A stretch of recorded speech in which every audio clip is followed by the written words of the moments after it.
Welcome to the Krypton Report podcast. I'm your host, Tyler, the Superman of Blue, the Man of Tomorrow. And with me is James, Superman Red, the Man of Steel, Cole. And with us, if you're watching down below, is our special guest, Levi, the round Superman himself. What's up, fellas? How's it going, everyone? It's going good, Yeah. man.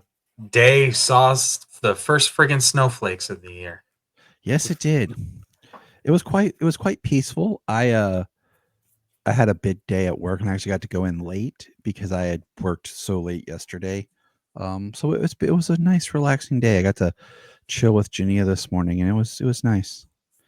Um, Peaceful. For all those who are watching, what's neat and I'm just gonna say we didn't do this on purpose, but there's three of us, and on StreamYard we have the circle for how you see us, and the way that the Krypton report symbol is. There's three dots. Looks like there's lines. Makes it kind of looks like a certain character symbol. Wink, wink. Huh. Yeah, it's Did very not. reminiscent, very reminiscent of Brainiac symbol. But I'll say did not do this on purpose. Did not do this on purpose. Now we don't have a whole lot of news, but we are going to get the couple little bits that I have here, and you're probably thinking, "What are you talking about, Tyler?" Because I didn't add it to the notes because really isn't that much. First things first. James and I took a 2-week break just because life happens. Join us this Sunday. We will be going back into our Superman the Animated Series watch, 9 a.m. live stream on our YouTube and Facebook. Check out our Patreon if you haven't for the Supernatural Report episodes. And Mr. James Cole hosts the Horror Report podcast. We just dropped on our Patreon a commentary, which was a kind of crossover between the Krypton Report, the Horror Report, and Gravely Amusing on the film Brightburn. Yeah, And that's fun. Getting to talk horror Superman. So the first piece of news is this right here. We will be hosting the Superman, the Legacy of a Hero panel if you're in the Columbus, Ohio area at Columbus GalaxyCon, 5:15 to 6 p.m. in panel room C170 on December 8th. So that's coming up. The other kind of bit of news is two kind of rumorish things. And you know me, I'm not a huge rumor person, especially now. We've been burned by so many, but we are hearing predictions that we will see this Superman trailer sometime mid-December. So, what you guys' thoughts on that? Whenever we see it, I'm excited to see, and I just hope it's going to be if we do get it this early, that it's just going to be a teaser trailer, and I mean, maybe not a 2.5 minute teaser trailer. That is not a teaser. That is not a teaser. Levi, thoughts? James Gunn, I believe, said the other day that the trailer is done and sitting on his hard drive. So, at this point, we just have to have faith in whatever they're planning. So whenever it drops, I'm sure I'll be dropping everything to run out and watch it. So. Yeah, as soon as it comes up, I'll have watched it on a couple of devices. Depending on where I'm at, it's going to be like the biggest screen possible. It'll be a watch on my phone, then watch at home on my TV. And by the time we go to record, I'll probably have watched it at least 30 times. If it comes out, I'll watch it on my phone immediately. I'll watch it on my tablet a few times that day. And by the time after I get home from work, first thing I'm doing is putting it up on the TV. I just hope, I go back to, I was always, as far as like teaser or first trailers go, I still think the Superman Returns is an amazing trailer. That first trailer, I think, is just epic. The Man of Steel trailer was always neat. It gave you more of a feel vibe and didn't show you anything but voiceover, him flying in the distance, and a symbol, which is great for a teaser, but I want a little bit more than that. But but not what they've called a teaser. The last like handful of movies we've all like watched, and yeah, I think for me, a successful teaser for this is the finished suit. Like, what's it going to look like after post has been done on it, and do we get to see crypto? yeah, I'm kind of curious what. I kind of want to almost just go search for like every James Gunn film, Yeah. like the first It's- trailer teasers, and just kind of see what his thought aesthetic is. it's almost interesting though, the idea of the way that trailers go. You know, we used to get like 3 trailers going up to a movie. And these days, we really only get like the teaser trailer, which kind of reminds me of like how first trailers were. Shows you bits, doesn't give you any story, you know. Mhm. And then the second one gives you some story, and you see some of the same bits. They expand on some of those same bits to give you like bits of the story. Then you get maybe your final trailer, and that's what we've been getting lately. I don't know why they went from first to teaser, and then just trailer, and maybe a second or a final trailer before the movie comes out. But the turnover rate is so fast these days. I mean, Right. 6 months out, over 6 months, 7 to 8 months at that point, is still quite a ways out these days. But where it's placed, they do have to get ahead of the marketing. I think where it's placed in the year, being between Jurassic World and Fantastic Four. Like, Yeah. I think they need to make a splash with the marketing to try and ensure that they get some box office that month. I mean, we talked about this a little bit, that Hollywood's been talking about how no one wants to come back to the movies and how they're kind of suffering. And yet you put 3 of your biggest tentpoles for the summer that year, one right after another. Like, I guess I read that James Gunn picked the release of Superman. It's actually on his father's birthday. And it was the passing of his father that really helped him inspire to write the script. Hmm. And that's great. Truly. But I kind of wish it came out like May or June and really kicked off, because I can't really think too much of what's coming out in May next year. I need to look at this whole year schedule, but July is going to be so packed.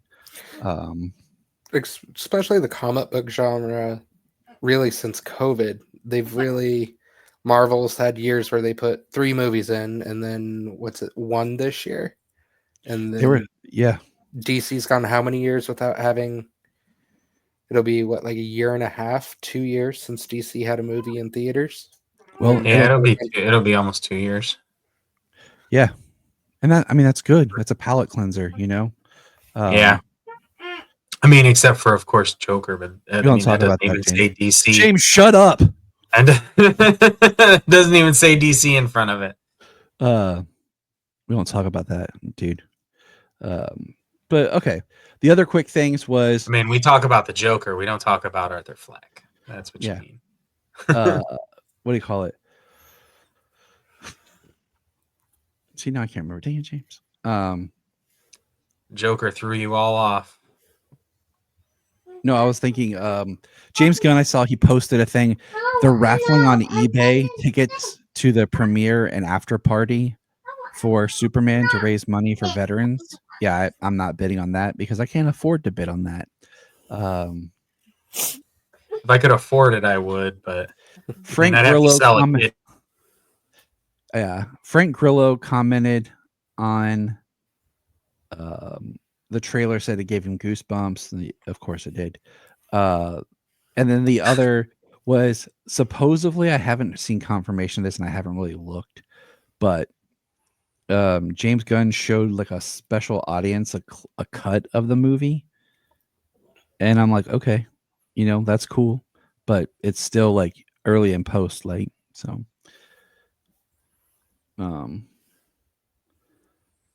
whatever, you know what I'm saying? It's kind of like, okay, all right. So the next looking forward to it.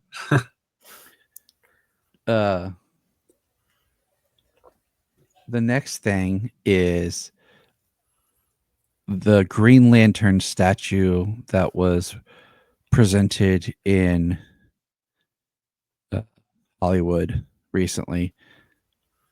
It looks awesome. Looks great. It joins the Wonder Woman and Batman statues. I know there's been a lot of outcry, like how we got this statue without Superman having one. I pretty much figure that he'll get one next year, because there's going to be next year supposed to be the year of Superman, the summer of Superman, or whatever. It's probably already been commissioned. Yeah, like I just feel like that they're going to use that to help tie in with everything.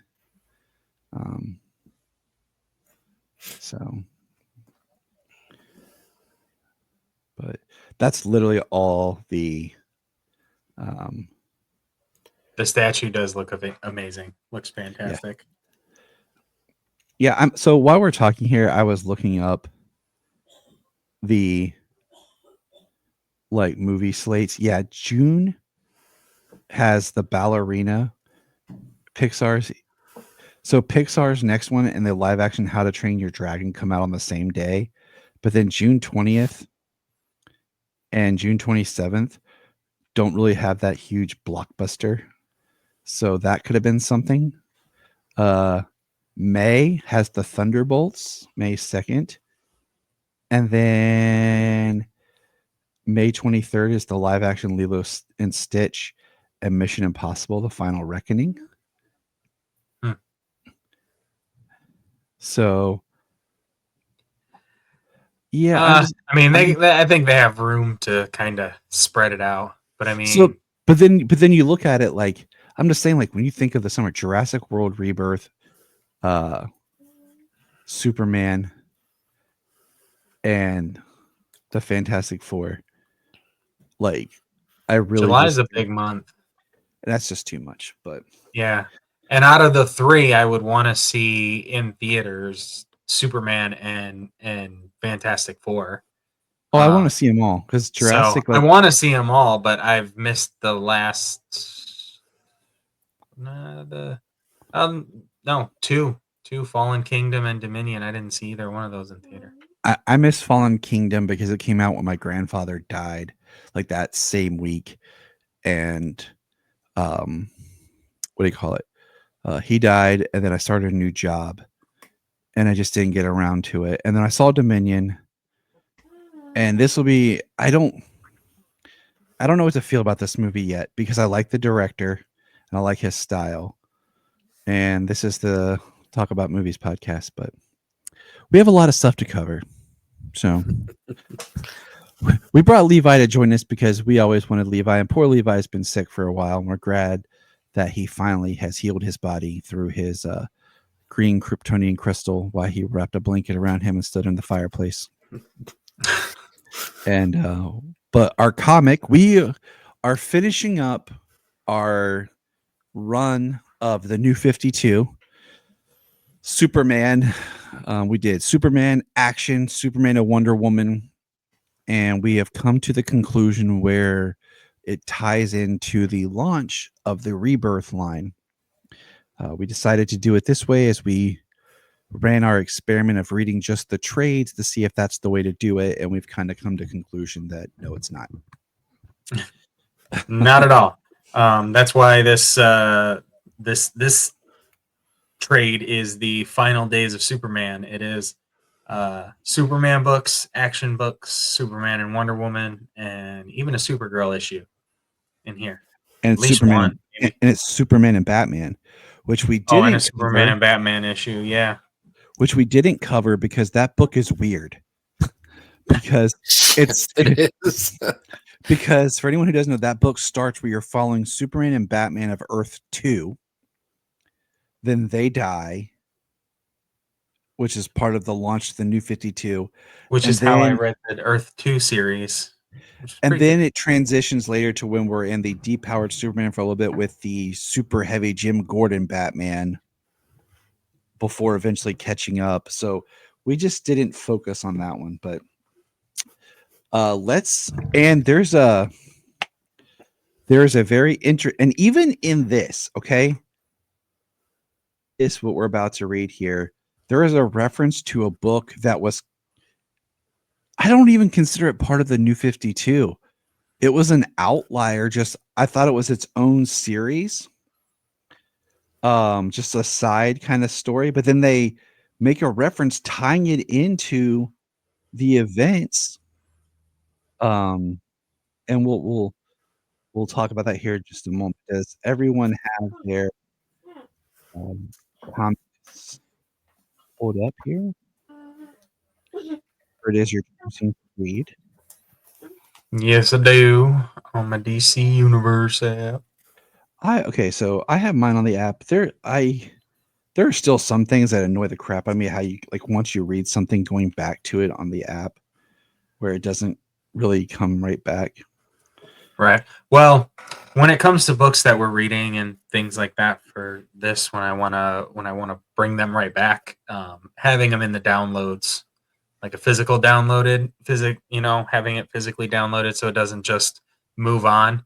You can just go right there, bring that issue up, and it's been helpful during our reading. I need to do that more. I had some issues with that in the past. Well, my tablet only goes from Wi-Fi to Wi-Fi anyways, so I don't have a service on my tablet. So it's just I take it that way. So that way in between, if I want to read it because I'm sitting in a waiting room somewhere, I got it. Yeah, mine is the same. I don't have service on it. Levi, how are you reading the book today? I ended up just buying it off Google Books because it was cheap, but I also have a physical copy, so we got the tablet sitting here. So just as a quick overview, this is the last couple of issues of the different book run, like we talked about. As a story, what did you think of this? I mean, as a send-off, 7 issues or so. As a send-off, I think it hits all the right notes for the new 52 Superman. You get like all the goodbyes you'd want to see. And continue. The art's incredible. I mean, it's a who's who of who drew Superman the best during the new 52 as well. So, absolutely. But I have thoughts, but we'll save them for as we get towards the end. Okay. James, thoughts? I mean, he pretty much said it. Like, I like it was a good send off for the character, especially since it became like this event after event after event thing. The new 52 Superman went through a whole hell of a lot in a very short amount of time. So, kind of having this compiling the way they did it, because there were so many events that we didn't even touch on, really. I mean, we kind of made a reference to here and there, but Forever Evil being Forever Evil, Convergence, Trinity War, but Convergence was weird, man.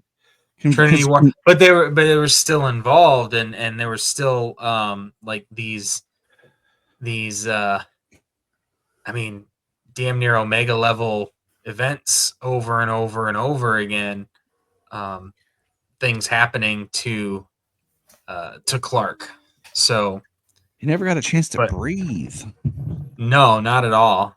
Not at all. So it really is a culmination of that. And I think for the most part, I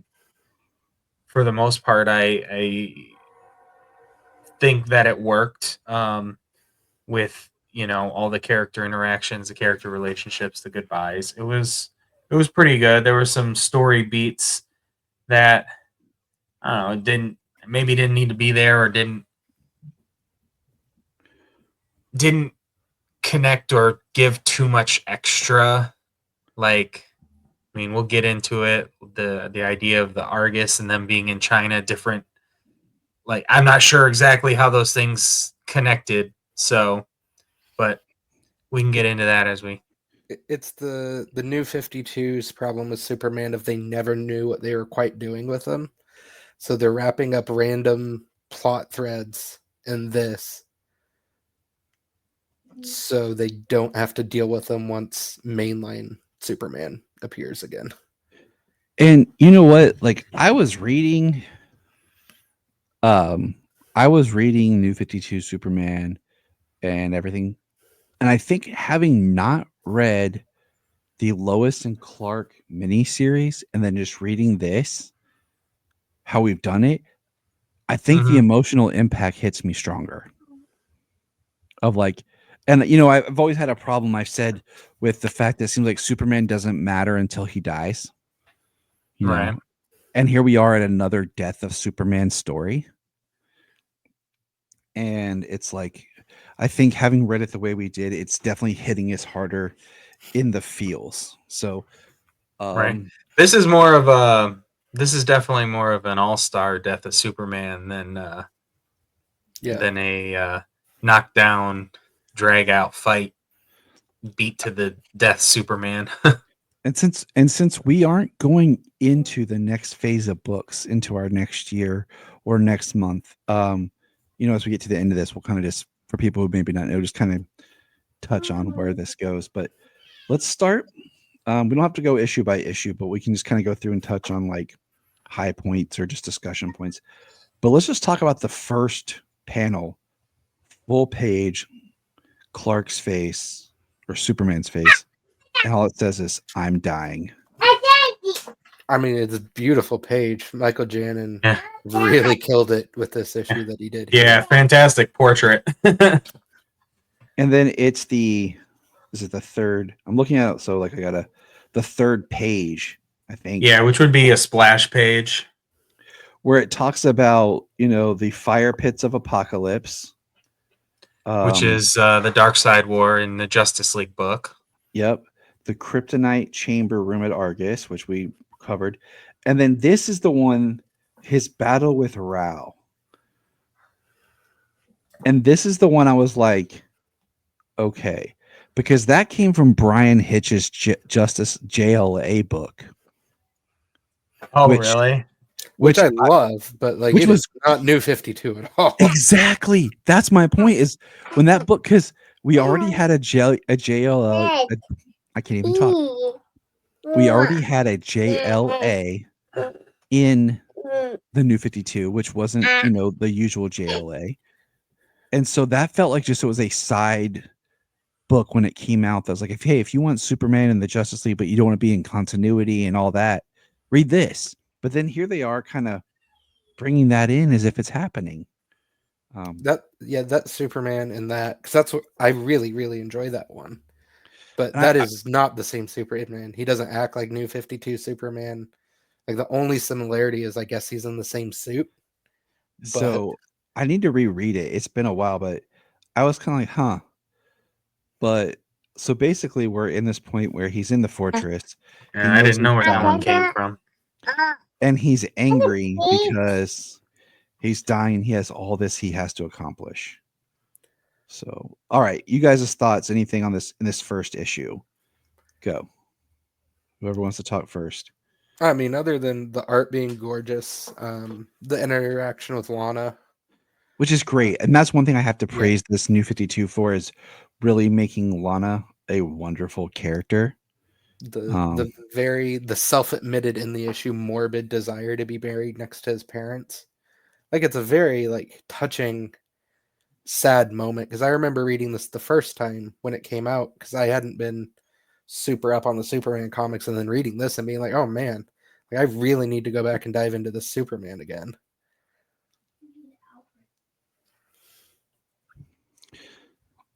I do like when he's interacting with Lana, how everything's in a hue of red, and he's wearing a red shirt, and just her face crying, knowing that her best friend is gonna die.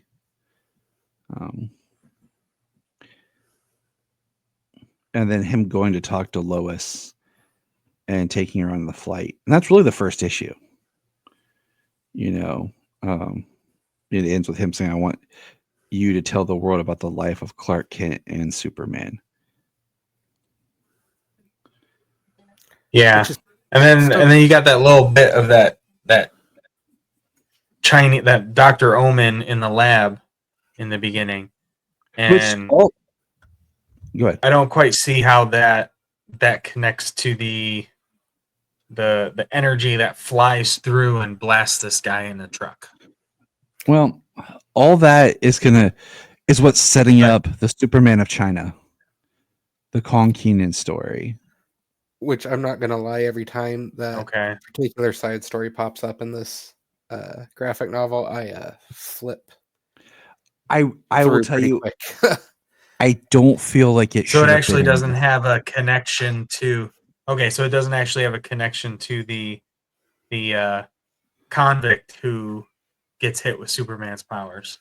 No, he's just a random person who gets hit with Superman's powers. Yeah. So okay. I just feel like that could have been like brought in later, when you actually launched that book, and then kind of showed you like, oh, it came from this.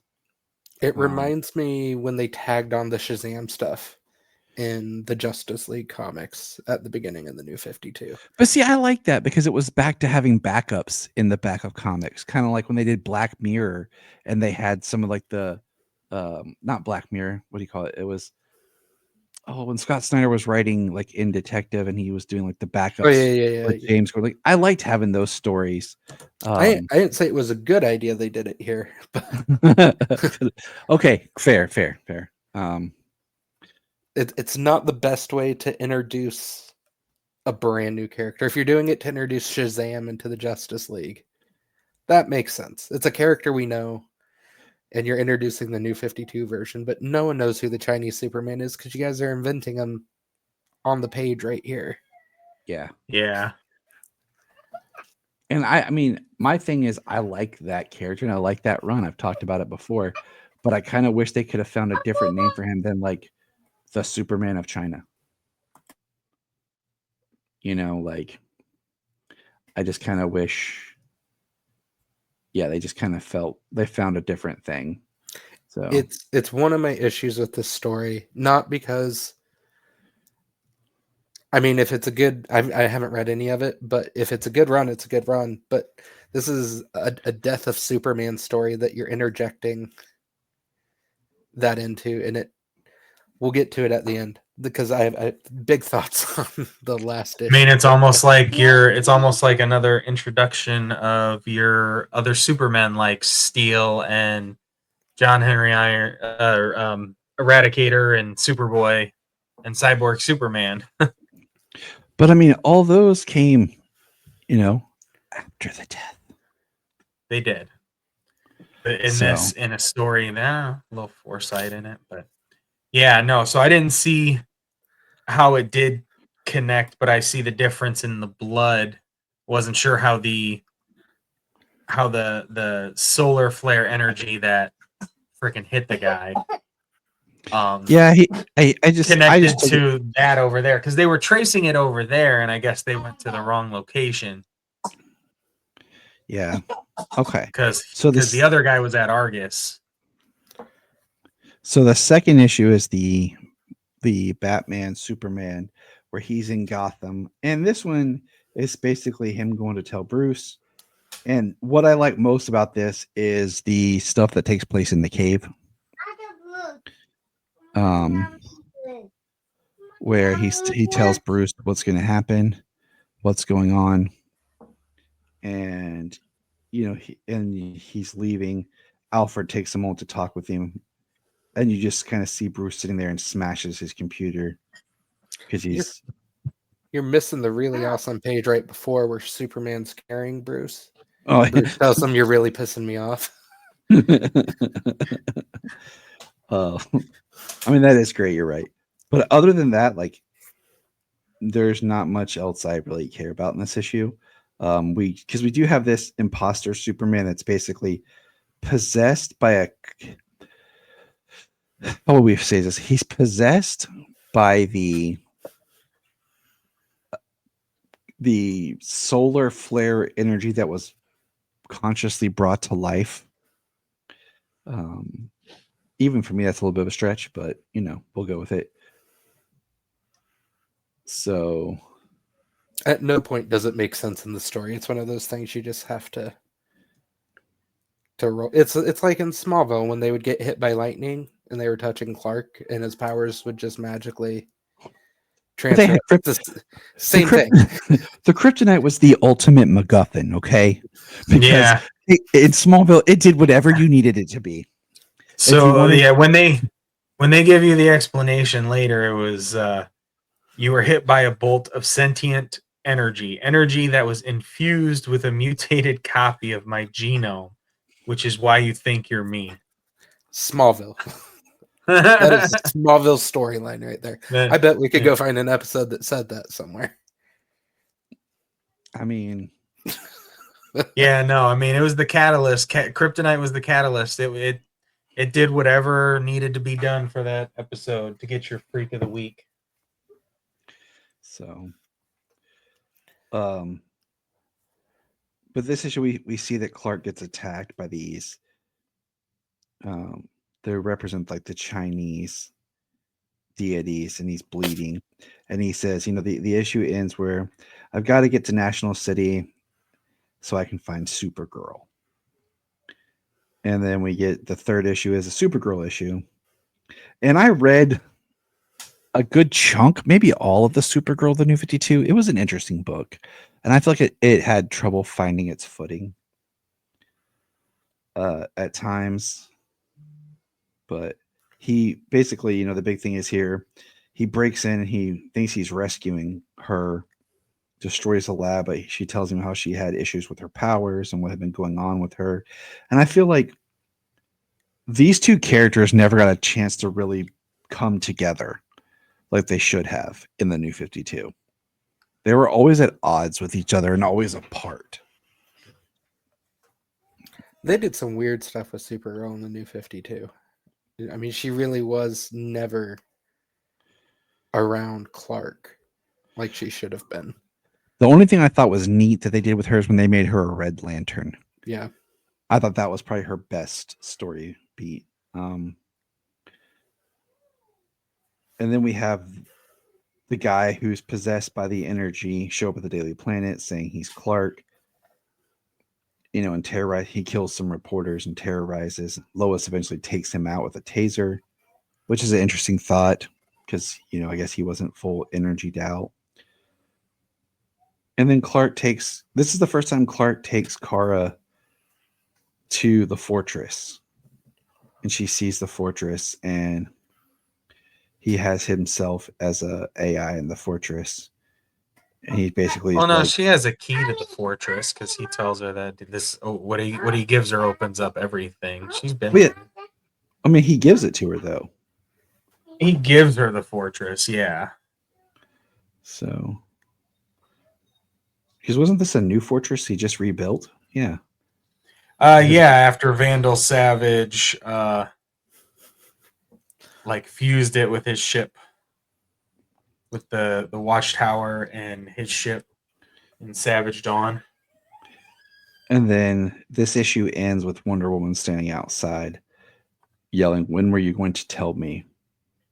I do think it's very interesting that she's drawn having her sword and shield out. Yeah, unnecessary, very threatening. No, you're not gonna go to your newly maybe ex-boyfriend's place right now, sword drawn, shield out. No, she's pissed. She's coming in hot.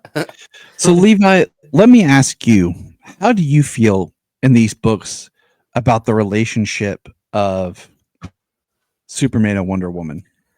I actually liked it, and I remember arguing with people when the New 52 was going. I think the end goal should have eventually still been Clark getting with Lois, but then, they kill Superman and then kill Lois later on.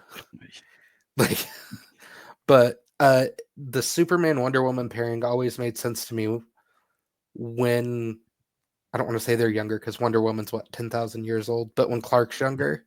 Yeah. Because she's going to be the only person on the planet who can relate to hey, if I touch something too hard, it's going to end up in a different galaxy. Yeah. So.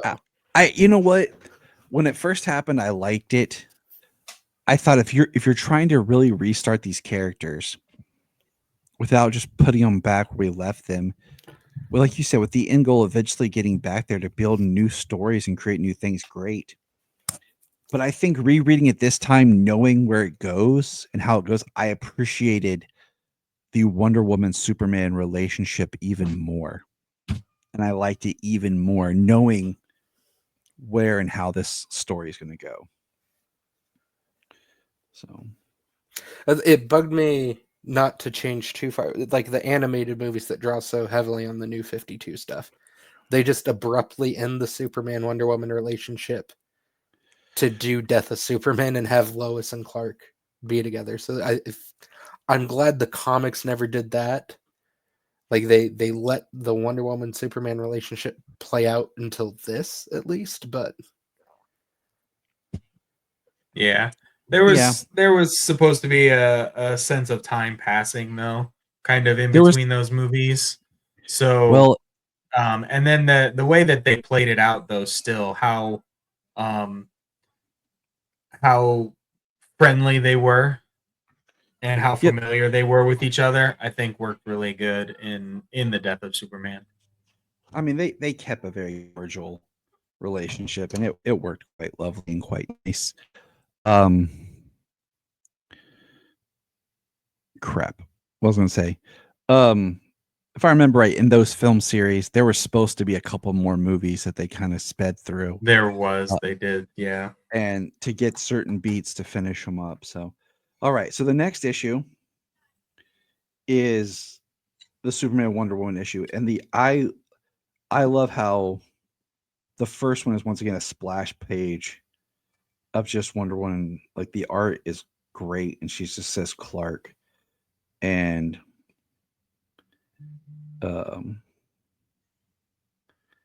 you know, it really, and then that splash page of them kissing after she says, "Do you love me, Clark?"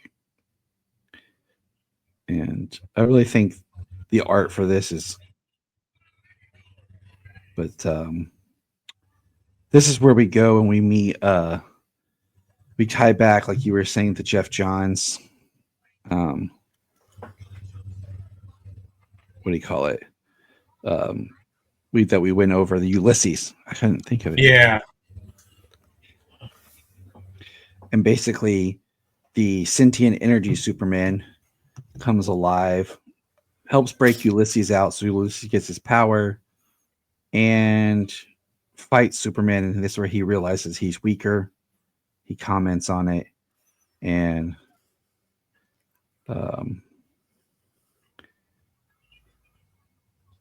then they get the power back on, so the lights come back on. And Ulysses, like, this is his last kind of go. Like, he is the character that's not come back since this. Mm-mm. So I don't know, which is kind of a shame. Like, because you could easily one day just write like something happened at Argus and his stuff got shut down and he's out. Or he's just magically in Gym World, like Connor was, for no reason that made no sense, but he came back. Yeah, because by this point we've had, let's see, Metal, Death Metal, Doomsday Clock, Dark Crisis on Infinite Earth. So he could come from anywhere, really. So we've had enough, crises, world altering, changing, universe reshaping events.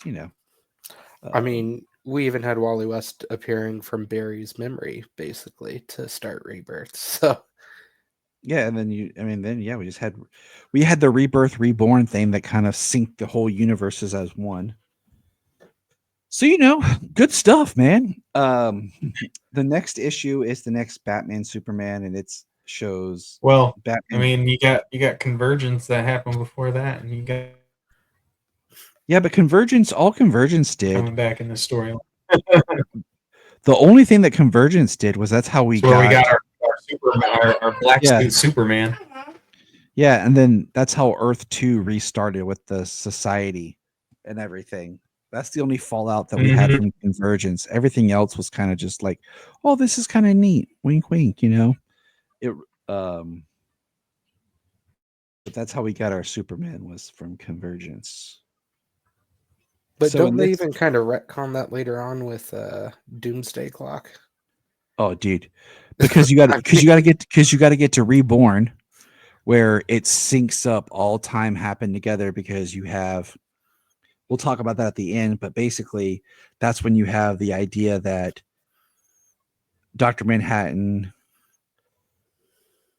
It's so convoluted because you can tell their purpose for Rebirth and where eventually Doomsday Clock was supposed to be continuity.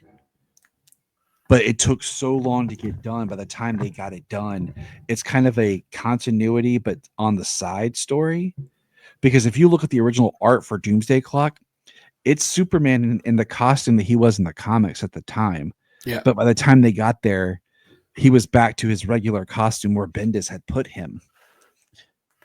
So it Thank you, Jeff Johns, for taking 18 months to write 12 issues. But we have This is probably the one issue. I think it was announced quite a bit earlier than from the time they started coming out. Yeah, it took over a year and a half to get 12 issues out, almost 2 years to get 12 issues out. And then they were planning on that book for like a solid year. It was a big deal because the first issue of Doomsday Clock proper didn't come out till November of 2017. Right. Well, it started all the way back with the button. But I'm saying it started with Rebirth because you have that finger, the blue finger coming in there, and the Superman's going to touch it. But Jeff Johns, Rebirth, the button, all of that. Yeah. All right. So, anyways, this is the one issue you could pretty much skip. The Batman Superman, where they go to China, and it really is a waste of time because this is where we learn that Chinese has their own superheroes. And we meet the doctor that's experimenting with the sentient energy, which is, like I said, setting up the Superman of China story. And the biggest thing from this is the sentient energy Superman shows up at Lois Lane's. Okay. The next issue has a great cover because that's where you see what the new Superman costume is supposed to really look like, where it's the New 52's second costume flying up, but we see the Superman in the black outfit in the window. And this one starts where you have Clark and Wonder Woman flying together, and he starts to fall, and he lands on top of the bat plane, and he actually has to ride in the bat plane. And then the sentient energy takes Lois and says, "I'm going to show you something." And this is where he takes her to the farm where we meet Clark White with Jonathan White. And they're, where they live, where he brings the other Lois. And that's what he's just a husband and a father working a farm. Yep. And then sentient energy blows away his clothes and reveals the black suit. And this is when the New 52 Superman meets that Superman with the great, "I don't understand who you are." Quite a long story, which we have no time for, Kal-El. And the artist did a good job making Superman younger and older look quite similar, but different. Yeah. And this is a great use of the black suit and being different. Levi, thoughts? I really like the older Superman in this because I'm a huge fan of that miniseries they did with him. To me, the highlight of this issue, and I wish they would have done more with it than just the 3 lines, is Bruce and Diana talking about tossing Clark into a Lazarus pit. Yes. Because that's, the issue where he has that conversation with Bruce, that was one of my first thoughts was, why isn't Bruce being like, hey, let's go toss you in a Lazarus pit? Like, it would have been interesting if it was like that was the plan and they were trying to get there, but things kept happening that kept them from there. So you kind of have this ticking clock of like, we're trying to get to the Lazarus pit if we can only get there, and we can just never get there. Yeah, the ticking clock I like, because like this issue feels like it randomly introduces a ticking clock into this, where it's like all it's of a gone sudden, from oh I'm dying to like oh I am actively in the process I'm of dying dying right right now. now. it would have been interesting if you would have had it like every time he's using his powers and stuff, it's accelerating the process. Like he would have time if he would just not do anything, but every time he does something, it's accelerating the process. It reminded me, and it's kind of poignant because of Superman and Lois. It reminded me of that at first in the beginning of the story. It's like, oh, okay, like every time I use my powers, it's going to be a little worse because that's kind of what it seems like. And then just all of a sudden, it's like he's falling out of the sky. He's actively turning more and more kryptonite green. And it's like, okay, like you didn't properly set the stakes in the beginning of the story then. It's not I'm dying, it's I am hours away from death. Yeah. So it ends with the sentient basically saying, let's go get that imposter. The next is the next Supergirl issue with um,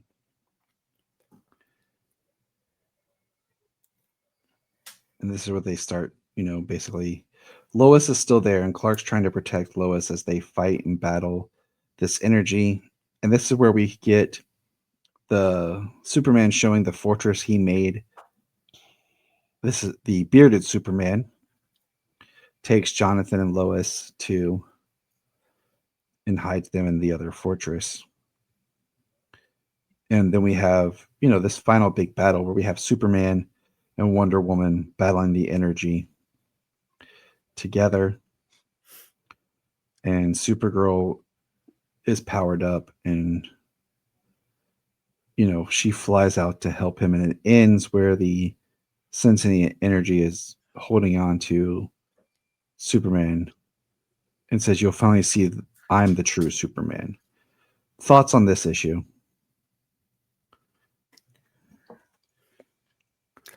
I mean, as far as like big smash 'em, drag 'em out brawls go, it's kind of tame. I mean, it's a couple tree shots and miniature solar flares from Imposter Superman, and it feels like that's kind of about it. I feel like this story, what do I want to say? This one and the last one like had elements where they're like, okay, we know this is the final days of Superman, but we got to throw in some other stuff, just kind of set up what we're doing. So there's a little bit more with the black costume Superman, I think, than what you really need. Even though I like seeing him in there, I really don't think this 1, 2, 3, 4 pages of him should have been in this issue. That's something you could have done later. And then, so we get the Kara coming to him. James, what's your thoughts? I mean, I don't know. It's got we've been reading this whole book at this point, and we've got all these different elements in it. It's kind of where is everybody at? This is, it's part 7 of 8. So, I mean, what's happening? Everybody kind of like comes together, He has Batman get Lois out of there. You get to see where Black Suit Superman and his family went off to. His own fortress is kind of cool, but he gets rid of Lois and then you gotta fight lots of stuff, some blows and everything. Then I mean, we just had Kara earlier in the book, and she knows Clark's dying, so she like takes off. I mean, it's kind of setting up your last issue, bringing all of your elements together. As a chapter in this story, it kind of is like it is what it needs to be. Because we already know that this all these stories, that's how it's built across all of the books. It's written for the whole story. So that's this chapter here, setting all your elements up for for where they have to be in the end. All right, so let's get to the final issue. Basically, him fighting the sentient energy, and then Kara shows up, kicks the sentient energy. Then Batman hits it with the bat plane. Classic Batman. Right. And then fly this like $10 million aircraft into you. Superman's taking the energy into space, but he's losing power. So the other Superman shows up and says, "Let's finish this thing." And he's like, "Who are you?" He says, "A friend." And then New 52 Superman punches black bearded Superman because he says, "Right now, we're part of the same team." I'm saying, "Good to hear, because whoever you are, the world's going to need you." And then we have a big explosion of the sentient energy in space, and Clark is falling, and then bearded Superman catches him. Yeah, he plans to use his solar flare to kind of negate and absorb all of their energy combined, so the explosion of his solar flare energy doesn't like wreck and kill everything and everyone. And the splash page of bearded Superman catching him, that page is pretty phenomenal in terms of the artwork. I mean, 2 Superman, Wonder Woman, Batman, and Supergirl all in there. I mean, it's an impressive splash page for being how simple it is. Yeah, the colors on the splash page before it with the explosion is pretty awesome. I like how Lana and Steel show up. And it's basically Clark, he's saying his goodbyes here to everybody. And, we got a lot of like, make me proud, Kara. You can count on that, cousin. And then Steel, thanks for being there to inspire me. And then he has the line to looking at,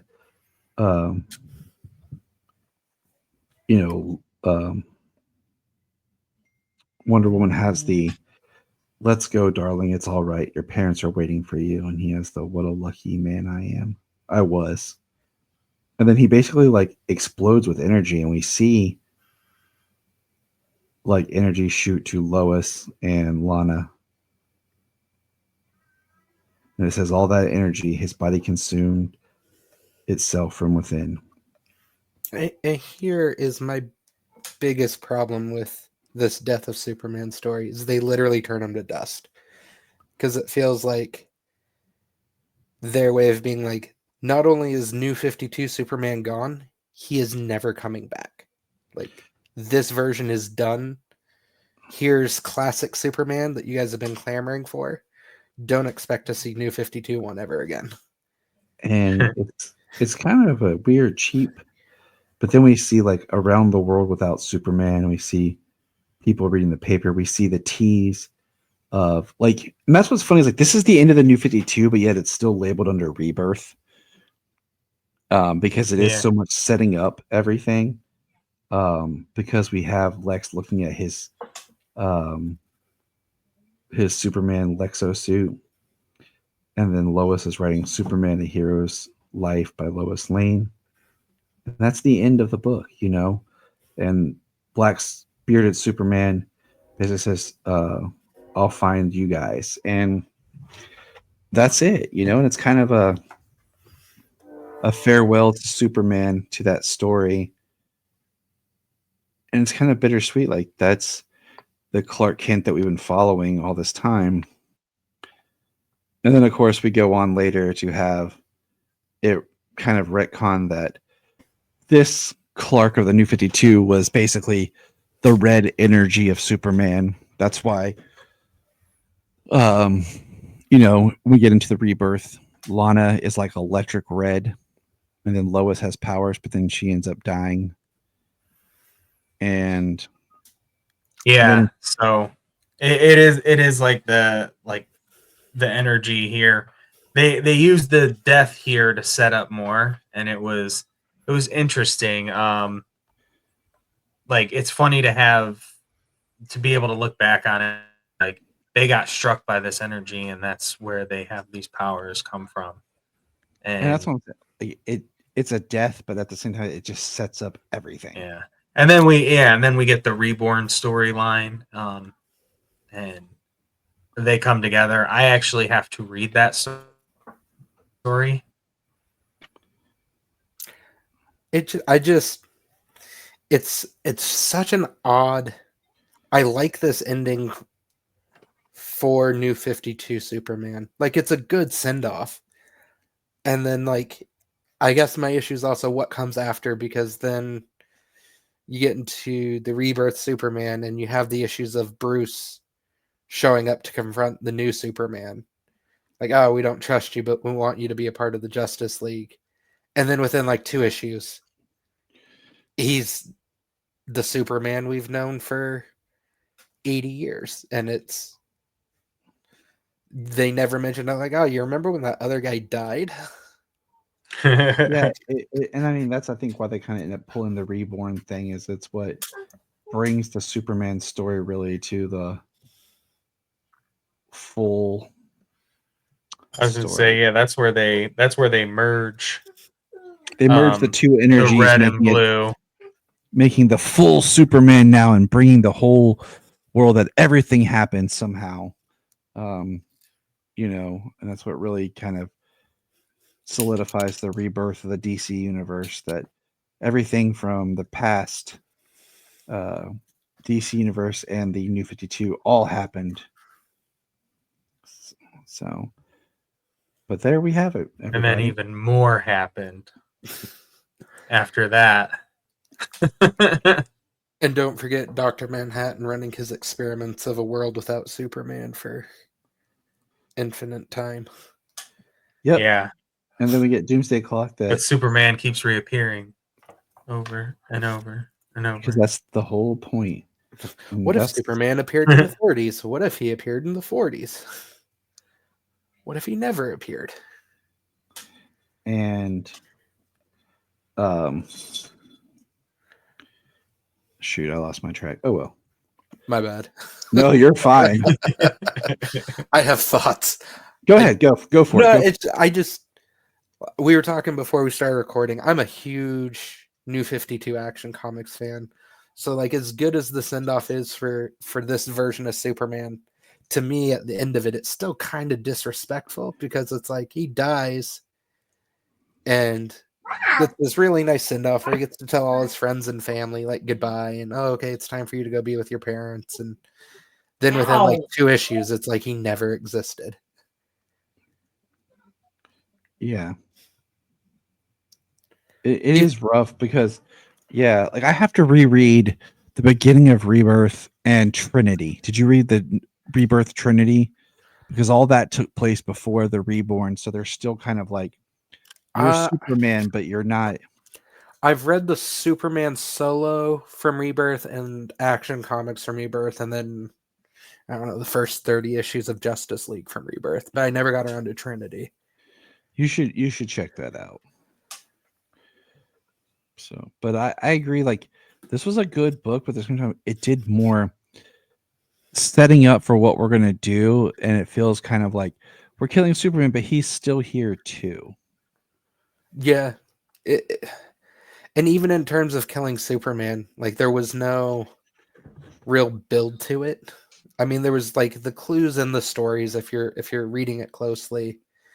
You know, like we talked about in the beginning, where they lay out the 3 events. I mean, there's stuff they leave out, the Doomsday virus and all this stuff that he went through. Like, they put the Superman through the ringer, and then it's just like, and that was all enough to kill him. Yeah, he just could not bounce back after all that really quick. But you know what that time it is, everybody. It's that part where we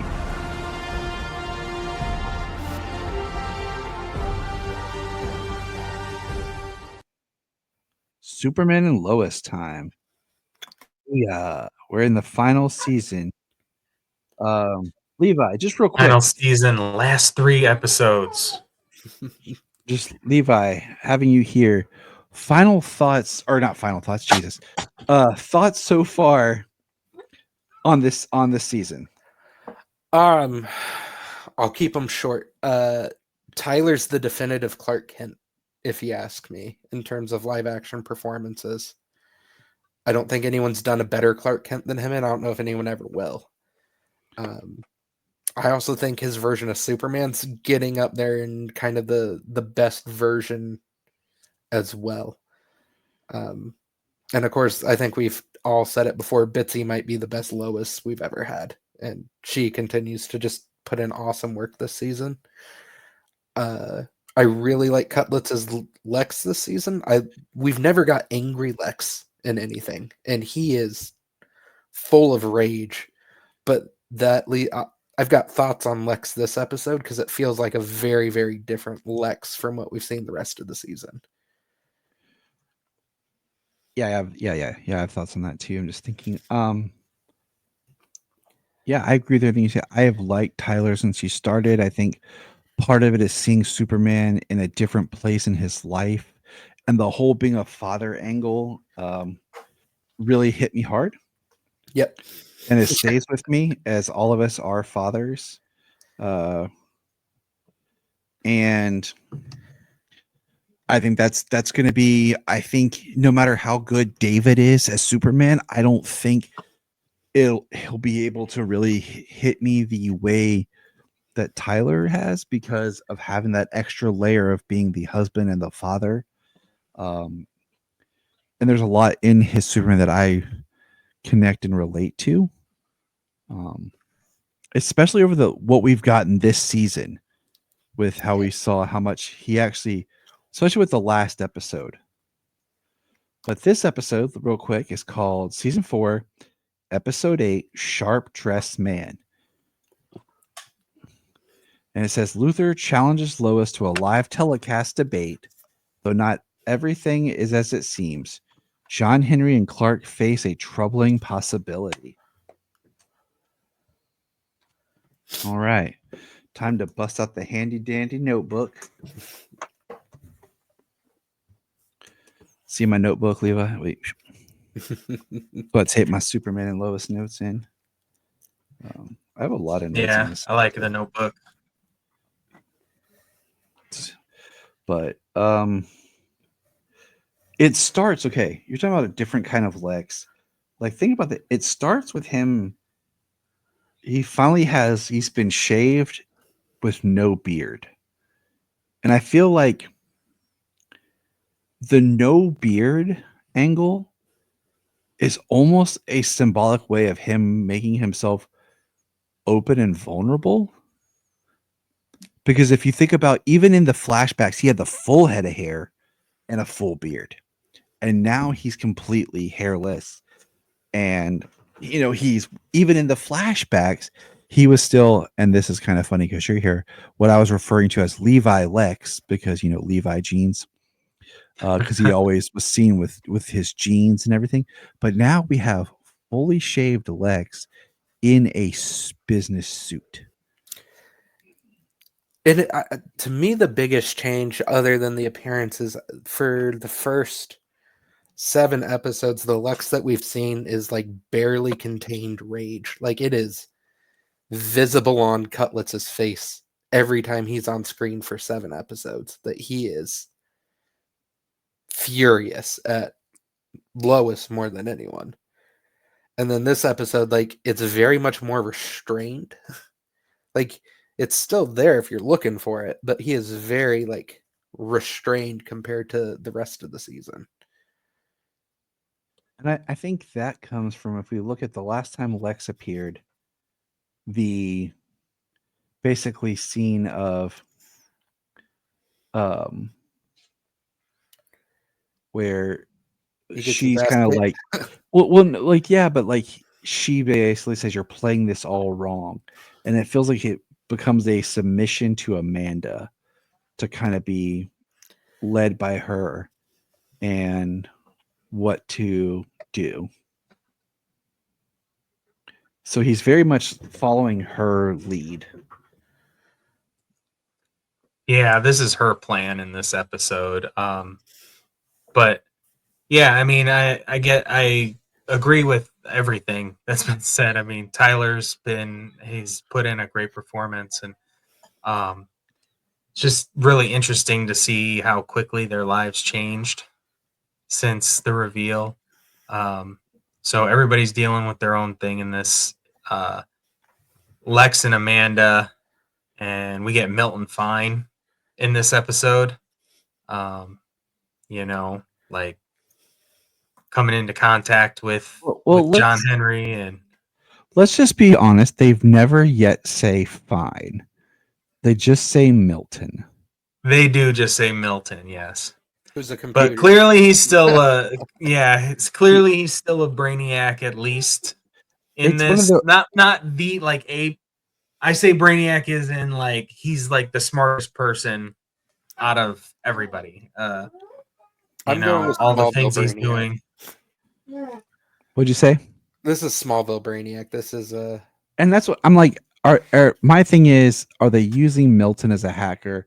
Not saying it's Brainiac, but they're kind of winking like, oh, could it be? And we're all jumping like it's Brainiac, just to mess with us. I think it's an intentional messing because there's a few times there's the green glow from the monitors, and then I remember, I think it was the actress who plays Amanda. The actress who plays Amanda, she had their Instagram takeover before the episode aired, and she made a reference to Brainiac in there. Okay. This is just Tyler speculation. What if like it's revealed that Brainiac is really there, but it's actually Amanda? Like she's actually Brainiac. Like just to mess with us. But, right. Well, they have done some sneaky stuff trying to mess with you. You know what I mean? Like all the way back when I mean you get the Kryptonian half brother in the first season. You get Doomsday, who just turns out to be tiny. You know what I mean? Because Tyler's not the biggest Superman or even the biggest character on the show. They're like everyone's like, guys, stop talking about height. They're like, so I'm not even talking about height. I'm literally just talking about build and everything too. You know what I mean? He's just not the biggest. He was more muscular. He's not the biggest. Yeah, he's not even the biggest character on the show, but he's still Superman, like in every aspect of the word. But the way he, it's lost my train of thought.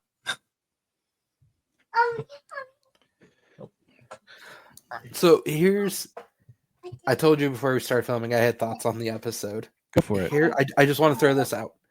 This Lex is really good, and I like this episode, but to me, it was the weakest episode so far of the season.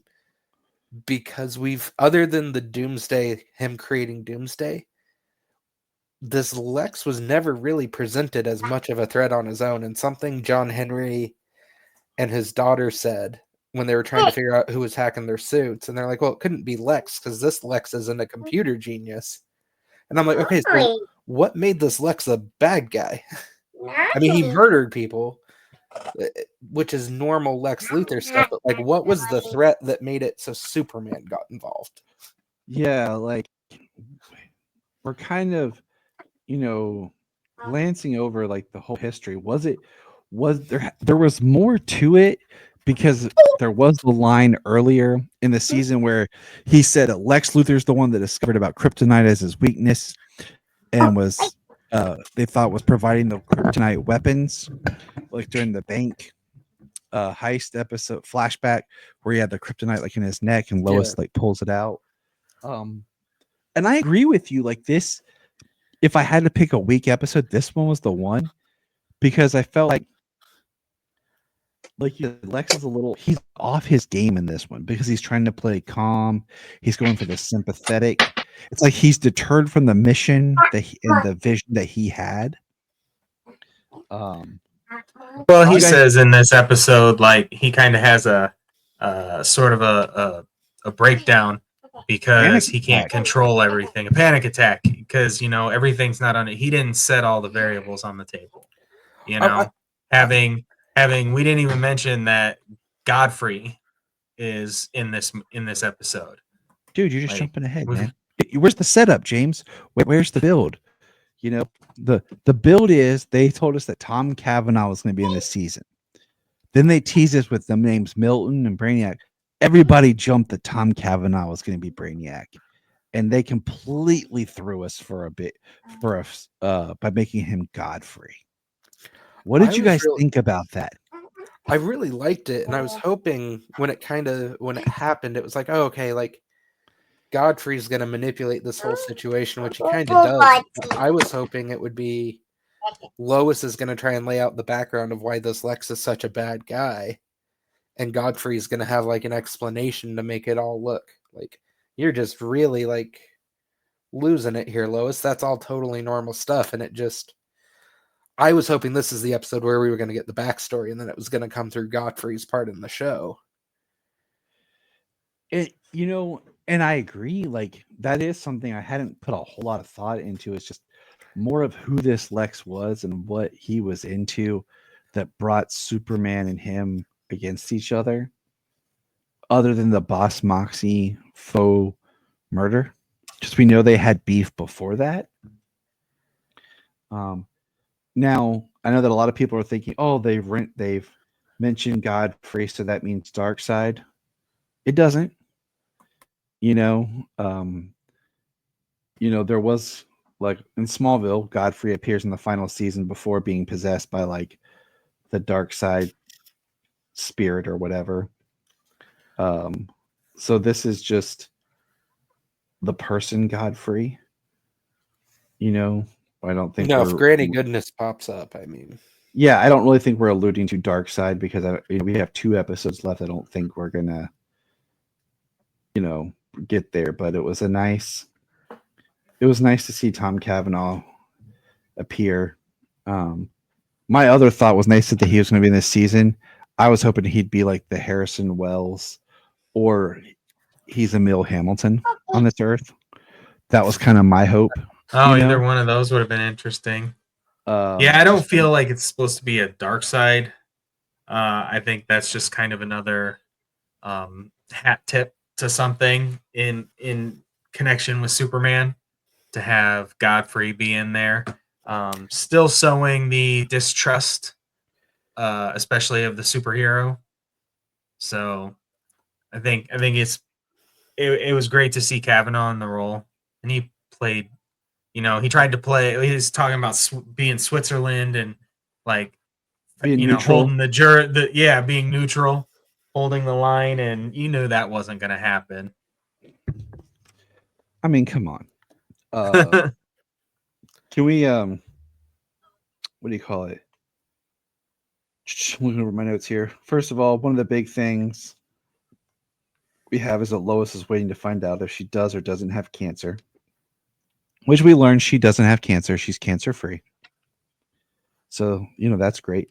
But can I ask you guys, seriously, what's up with all the Jamie Kennedy references? That was weird. I wonder, is he a friend of the showrunner? Or? That was like, it would have been kind of funny or meta if it had been like they called out somebody like, dude, Stephen Amell wanted to be my friend, or something like that, kind of like or like, I don't know. Actor who does the My Adventures of Superman. Like Jack Quaid. That would have been great. Like Jack Quaid, like someone's kind of hip and new, and then also connected to the Superman universe would have been kind of cool. But Jamie Kennedy, they mentioned that like 3 or 4 times. I'm like, seriously, why? Right? Or if it was the late 90s, or if they had been like that James Vanderbeek wants to be friends or something, like having talked about Varsity Blues in the last like episode or whatever. But yeah, it just very much felt like very out of like, that's weird. But did you guys see who directed this episode? No. Lex Luthor himself, Michael Cutlitz. Oh, nice. So I always think that's cool. That explains why he just sat around and made out with Amanda. Oh yeah, he was like, "We're gonna do that again." Go. Yep. Like, hold on. That was a bad take. Again. Let's go again. This episode is Lex manipulating the scene. We get a really interesting scene where a brick is thrown through the window, and Clark catches and it says "liar," and John Henry is the one that points out, like, you didn't hear the brick until it came through the window. Which, how does John Henry know that? Did he develop superhuman reaction time and we missed it? I think it's just him paying attention to Clark, like what Clark might have done had he sensed it beforehand. My favorite, so the whole thing is Lex is trying to come out to the public that and twist everything and spin it. But what I like is, if this had been a different Lex actor, I think it would have felt different. But knowing who this Lex is, it doesn't feel right. Like you don't feel the kind of sleaze that Lex usually would pull off, where he's like, "Oh, I tried to go and see them and apologize and forgive them. I was even going to move my corporate to Smallville and give jobs to everyone." It doesn't feel the same coming from this Lex as it would have saying coming from a different Lex Luthor actor that plays that sleazeball angle. But like you said, this Lex being so full of like anger and rage, like coming in from prison. I don't even think it's missing the sleaze factor. I don't think Cutlets pulls off that type of charming that would be needed to do that. And I like Cutlets, but he is not like a charming Lex Luthor. He's not. Rosenbaum would have killed that interview scene. I mean, all we've seen from him is the rage. You know what I mean? And there's even in the flashbacks, though, going back to how they show us in the flashbacks before prison, he was very much that same style. I mean, I really like John Cryer when he first appeared on Supergirl as a guest star in season 4. Yeah. But then when they kept him around by season 5, they kind of had watered him down and made him a little bit more cheesy. Are you guys getting your tickets for Honey, I Shrunk the Slaughter Cabin? You in? Oh, absolutely. They've been talking about that movie for what, like a season and a half now? Well, did you, Levi, before the last episode, 2 episodes ago, I cracked up laughing during the real serious scene. Or was it last episode? See, it's all running together now. It was the reveal episode, so. Yeah, last episode where the movie was I Still Know What You Did Last Flag Day. Yeah. I had in my notes when they kept talking about Milton. I was like, wouldn't it have been great if they got the actor that played Milton in the Suicide Squad to be Milton and shows up? Like, it's all connected. Like, who's Milton? And then he dies, and it's like, oh, Milton. Yeah. Milton's still with us? So Lex Luthor, his whole plan is he calls out Lois to do this debate on TV. And she's like going in, and Jania goes, she's being dumb. Like, and I put Jania's quote. I just love it. But Jamie said the same thing. She came in and Lois was showing up for the interview, and she's like, "Oh my God, you are so dumb. What are you doing?" It's showing her sense of proving that she's right, and it's like her weakness. But let's back up a quick second here. We have basically long short story of it is Clark basically has signs of heart disease, and that one day you're going to wake up and not be Superman anymore. Because of the heart, it's basically turning him human. I'm going to go with it for the sake of this story they're telling. But even it being a human heart that's been enhanced, I don't see it doing that. You know what I'm saying? Like, it just feels like with all his biology and everything, I could see him being less powerful and depowered some, but eventually turning human basically and everything. Like, I don't know. I could see like him still being able to do work on the farm with a little extra oomph, but not like be Superman. in the but end. But at this point, like, it's losing his powers and basically not having them and being able to grow old and die. And like I said, I don't particularly like it, but at the same time, for the story that they're telling, I'm gonna go with it. Well, I mean, for the story that they're telling, it works because he's leaving the planet with 2 more Supermen. At the end of it. And that's kind of, I think the point is like leaving it to the next generation. And I can't tell if they're going like happy ending Superman with like he gets to ride off into the sunset and be human for his last. What they say he could His have last as long years on Earth with Lois. Yeah, because they said his part will probably last as long as it would have for the general. So 10 years because he was in his 60s. He said that he was 60s. I would say he's got 20.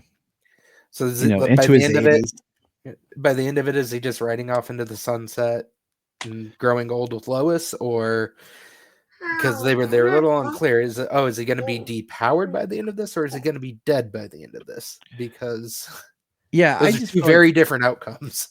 I just feel like I don't feel like he's going to be dead. I just feel like he's going to be depowered, and then he'll eventually kind of grow old and age and die with Lois like normal, and it's kind of a bittersweet, ending. It's like having Superman, but then having kind of for the man who has whatever happened to the Man of Tomorrow type ending, where he's human with Lois, but yet his sons are there to take over to still be Superman. In a weird way, it reminds me of the same comic book we were just talking about at the start of the show. Because, I mean, the episode basically has a I'm dying moment in it. So. Yeah. It does. Which was an excellent way to bring Wole back as John Henry, too, for his, 3rd appearance of the season. So I think that's been the biggest detriment to me, is like the lack of John Henry. Like, I do appreciate that they do have dialogue that says John Henry's at the DoD doing this and stuff, so it kind of gives an explanation of where he is. Because even Solomon's like, where's Steel? I'm like, buddy. Well, plus in this episode, when he talks about the DoD, him and Nat are designing an entire K team over there for the DoD. So like they're both busy working as well. Not only are they like trying to like secure the testimony and the interrogation of Otis and things like that. Otis, who dies of suicide screening shortly before Lex goes on TV. So I put in my notes, when they bring them to Lex's, Clark even says, this is the definition of home team or home field advantage for Lex, and it's a trap.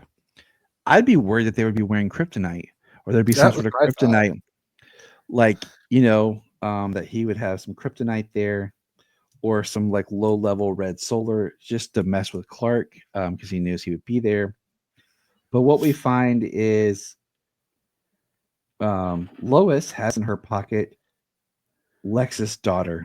She's going to call on the phone to basically admit as evidence of what Lex has been doing, because Lex used footage from his fight with Clark to show that, to try to prove his point of what he was doing and being benevolent to these people, but they threatened him. But Milton, who was saved by John Henry and Nat earlier on, was able to hack into their suits and take over, shut them down and take over, and sends John Henry in the suit to battle Superman, or to attack Superman, while Nat's suit goes off and attacks the boys, because Nat's actually with the boys.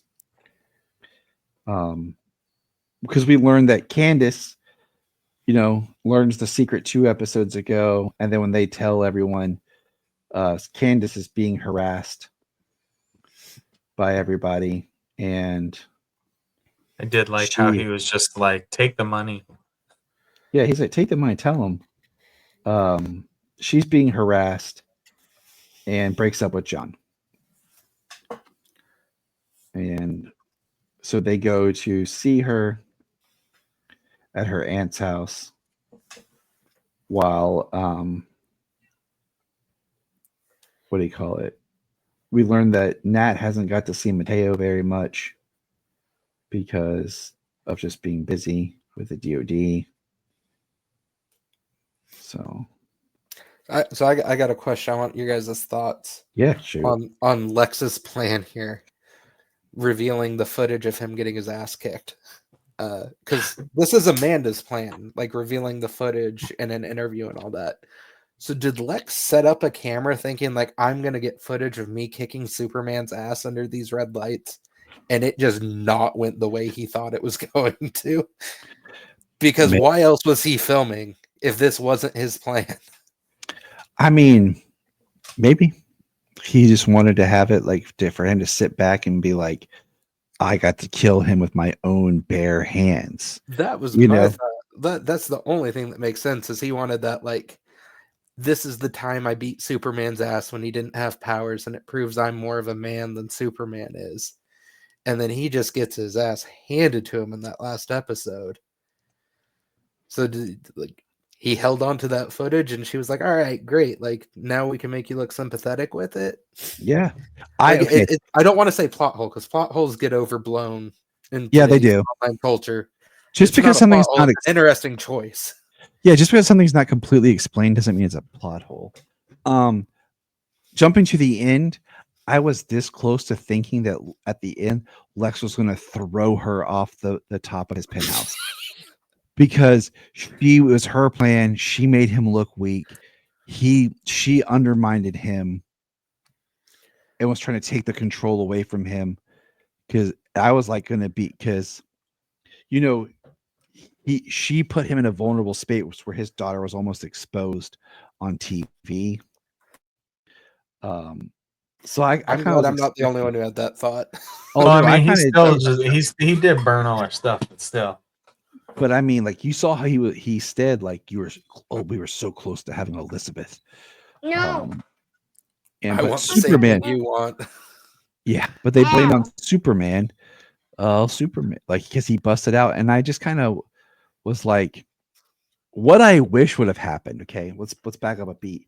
So we have Nat's suit attack the boys, and it's fighting and taking them down. But then they double team it with their heat vision and basically melt Nat's suit completely away. And then Nat's arc in this is that now she decides to be part of the DoD and do it not because of her grandfather, but because she chooses to. What I would have loved to have seen, okay, is we see John's suit come flying and Clark goes, but as John's suit comes, you see the boys come and boom, take John up. And both the boys are trying to hold John. And then while the interview concludes and Lois pulls a win, and then Clark steps out and goes, so that, we kind of end on a win for our team. And Lex is, like I said, Lex is undermined because of Amanda, and he, doesn't get his outcome. But the big twist is at the end, they're able to, Clark gets John out of the suit, or Milton removes the suit from John, and Lex gets the suit now, and Milton's going to update it. So it's kind of coming ironically full circle, because if you think about when the series started, the AI referred to him as Captain Luthor, and we all thought that this was a Luthor, but it wasn't. The tech that he started with, he took from Lex.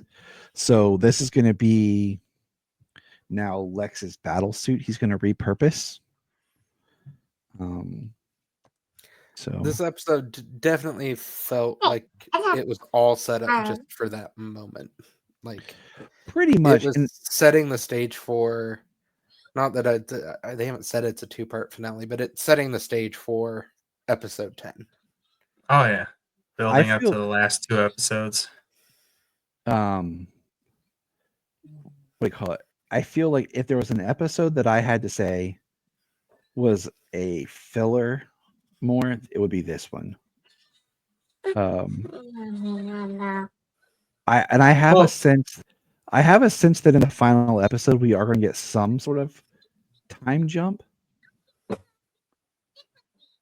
Like, I think we're going to jump ahead sometime in the last episode.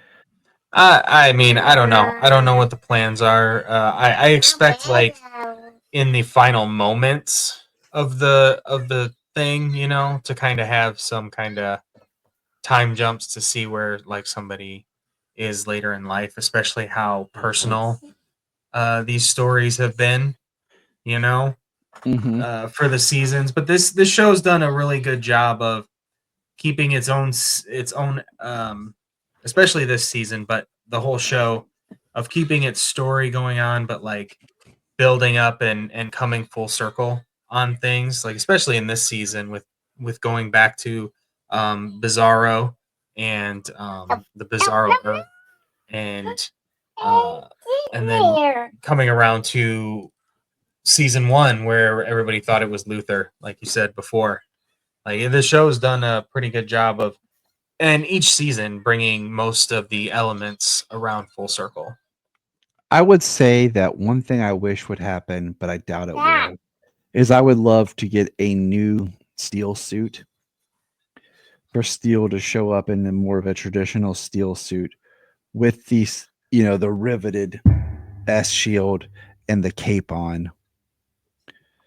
You know, at the end, I would love to see that, or even if it was like Natasha in kind of like her Steel suit. And I want to see, Pretty cool. I want to see the boys in their own suit at the end. And I hope so. Stupid cat. But you don't want the goggles with the flight hat. No, I'm past that. We've used that. It's okay. That's just a filler. Like, and I kind of wish they would have put like a symbol on the leather jacket as like a ode to Smallville. But I want them to have a full on super suit, you know. And yeah, it's kind of cool to see them work together and just like incinerate that suit, though. I want to see them work together more. I think that'll definitely be the theme of the next episode based off the preview of John wanting to get a little murdery. Yeah, I haven't watched that. I never watched those little tease previews for next episodes. The interesting bit is they say they have to come up with a plan for Luther, and John's like, not verbatim, but basically, why don't we just kill him? I joke with Jania, like how cool would it have been is like when Luther sat down with Jordan and John in the diner in like the first or second episode, if Jordan just would have been like and like broke Luther's neck, and like no one would have saw anything because he moves so fast. Ultimate plot swerve: John's gonna go supervillain, and Jordan is gonna be Superman going forward. So, you know, I've heard that, like, and if we had more time, I could see that type of splinter. They might do that if this was like traditional CW show. Yeah, we were on season 6 with 22 episodes, 23 episodes a season.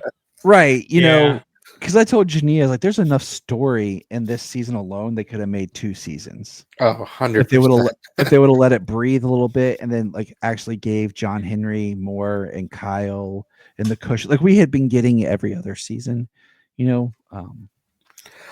If they weren't going to give us another season, I would have settled for the normal, was it 15 episode count? That would have had a little bit more breathing room in there. But hey, that's our episode. We got 2 more to go. Levi, thanks for being here today. Of course. Any plugs you want to shout out where people can find you? I am mostly just on Instagram right now, just as the round Superman. So, all right. Everybody, check us out. And I did want to say I did run a quick poll the last night. I threw out and I asked people where they watch Superman and Lois. Okay, 40% said the CW app. 47% said live/cable, and 13% said digital purchase. So, yeah, interesting stuff, guys. Interesting stuff.